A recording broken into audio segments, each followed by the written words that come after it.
So To the Abandoned Sacred Beast, episode 4, once again does what every episode up till now has done. Slightly improved on the previous episode. I enjoyed episode 1. With each passing episode though, it's getting slightly better, and I just can't wait to see where it will end up by episode 12, because this is the most different beast that we went up against. A mammoth. Something that easily could destroy the world with not only its ridiculous regeneration abilities, but it's also seemingly just impossible to break defense except for a couple of areas, but even then, would that be enough to take down such a monster? The thing with it is how this is one of the beasts that really highlights Nancy's mentality of, do you have to kill them all? On a logical level, of course, you have to look at it and say, you can't risk it. This is something that, even if for now it's not killing humans, you can't let something of that magnitude roam around freely, including destroying a bridge that kind of is giving peace to two sides of the war that used to fight against each other. However, at the same time, you can't ignore the fact that somehow the humanity that's still left inside this seemingly monster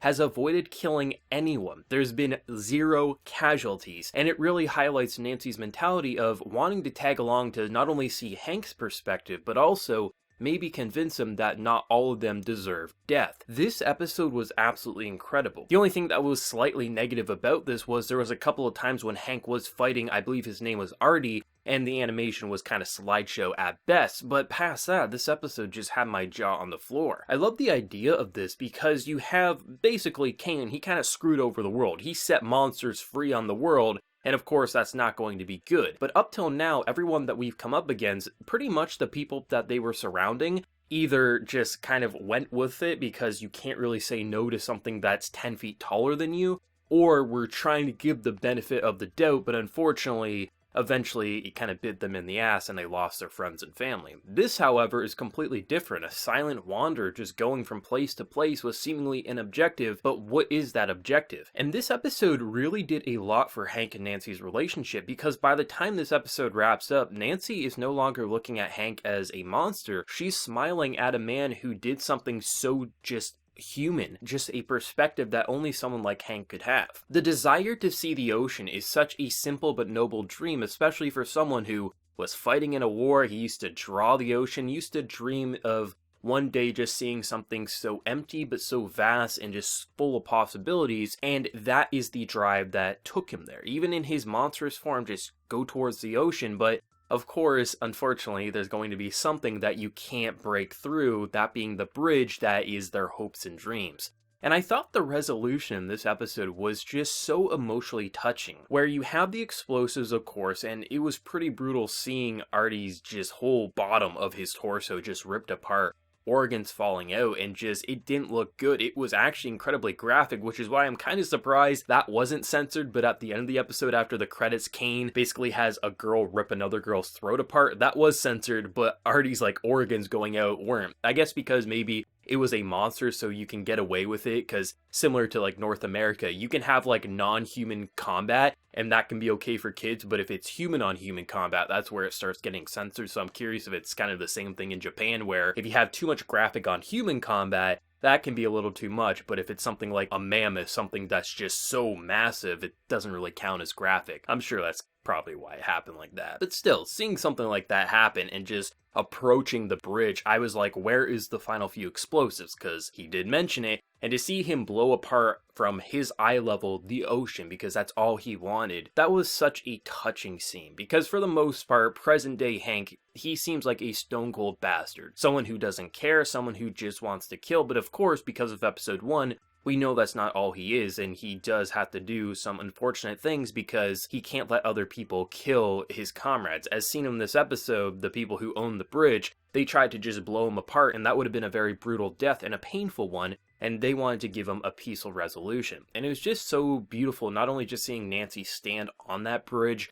trying to talk with him because she recognizes that there is a human still in there, but then seeing the realization of what Hank was doing all along to give him peace of mind so he no longer had to fight it. That was just so incredibly touching, and really not only just further highlights Nancy's point of view and her morality, it also gives Hank a bit of humanity and allows him to just take a step back, let a breath out, and say, maybe there is other ways to deal with certain things, you know? I mean, I'm sure all along he wanted to let him see the ocean, But of course, he still believed that he just had to kill him. But I think Nancy is going to have a really positive influence on him, where more and more with the people that he has to fight, he's going to recognize that maybe sometimes if there is humanity left in them, you can give them a more peaceful resolution than putting a bullet in their head. Because yes, that may be painless to them, but it still isn't giving them, peace of mind from their own heart and desires. And that's why I love this series. It could easily fail in so many ways, and you easily could have just had a monstrous beast destroying areas, or maybe even not destroying areas, and you're just like, well, it's a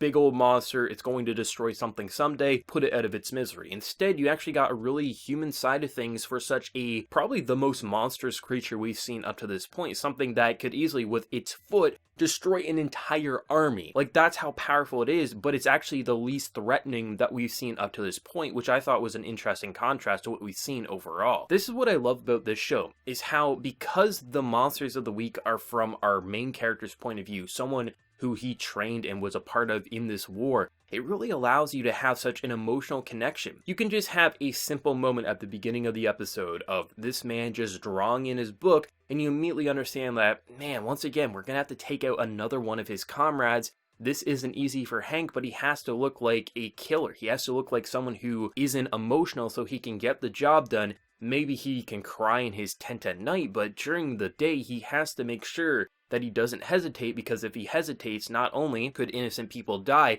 but the dream they all fought for could go out the window. And I thought the idea of having the bridge be an example of that dream, someone who wanted to protect the world, make war stop. The two sides could coexist in peace. Obviously, there would always be tension, but at the very least, there would actually be peace. And I think the idea of the bridge and actually someone other than just Hank, but also the monster he had to fight in this week's episode, recognizing that that dream is what's important and kind of clinging on to that humanity. It's such beautiful writing that really just gripped me and just took my breath away. Each episode is getting slightly better. Like, episode 1 was fast-paced for sure. It felt like a season of anime, but I think it was so incredibly important to get us on board with these characters and understand their connection. So with each passing episode, the more we see of Nancy, the more we see of Hank, and just the soldiers overall that he's forced to fight, it allows us to really understand the emotional side of things, so we don't just look at Hank as being an emotionless killer. Because without episode 1, this would be the first time we ever saw true emotions with Hank. Him actually, recognizing that it was okay to give one of his comrades peace of mind and see the ocean. That's why I love episode 1 and Mappa's direction, because Mappa knows when to enhance source materials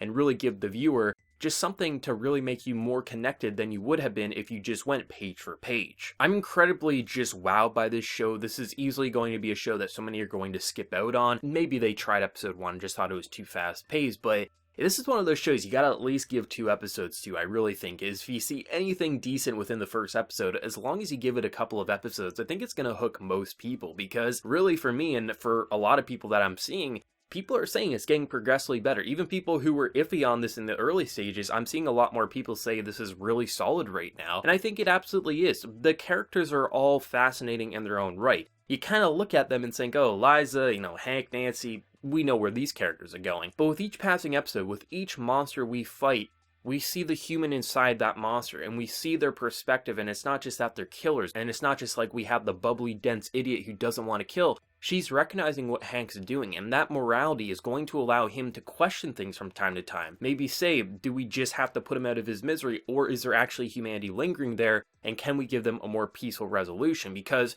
Hank is one of them, and we look at Hank and say he doesn't need to be put down right now, so maybe there's going to be more people like Hank. In this case, we have a giant monster, Godzilla-looking creature. There's no way we can convince Hank to say, yeah, it's okay, let him be right now. No, but there could be something more on his size down the line that actually is pretty much functioning identical to Hank, and would we need to put that out of his misery, or maybe can they tag along with him and continue on the mission? That's the importance of such an interesting dynamic with Nancy and Hank, is how they're so different, but I think they're so important to tag along together because they can both open each other's eyes to the truth of the world and think of things in a way they normally wouldn't if they were solo. I think just that moment at the end of the episode with Hank just really, just feeling some sort of peace and happiness during such a horrible time, and Nancy smiling towards him, it really just highlights just how far they've already grown but also how much further they still have left to grow. The intro to the episode I thought was actually really great, especially because Nancy's never seen trains before, or she's never rode on a train, so I thought that was a pretty cute moment, while also highlighting just how depressed Hank actually is, because he's just looking out a window once again thinking about the numerous people that he used to call friends that he's going to have to put out of their misery, or maybe even beg for their life, and he's still gonna have to pull the trigger. I love To the Abandoned Sacred Beast. I really think this is one of the hidden gems of the season that a lot of people are gonna sleep on, but I don't know like if it's super popular in Japan or not, but I know in the West it's kind of going under a lot of people's radars, but I hope more people will just continue to look at this show, because as of right now, each episode is getting progressively better, in my honest opinion, and I'm just loving where this show is going. But for everyone who did watch this week's episode, what did you think of just the whole concept of the monster for this week, the whole development with Hank and Nancy? Where do you think next week's going to go, especially with just some of the cliffhangers for future plot points that we're getting after the credits? Let me know down in the comment section below. If you did enjoy this video though, be sure to drop a like and also hit that subscribe button if you have any new. So until next time everyone, please take care and have a good one.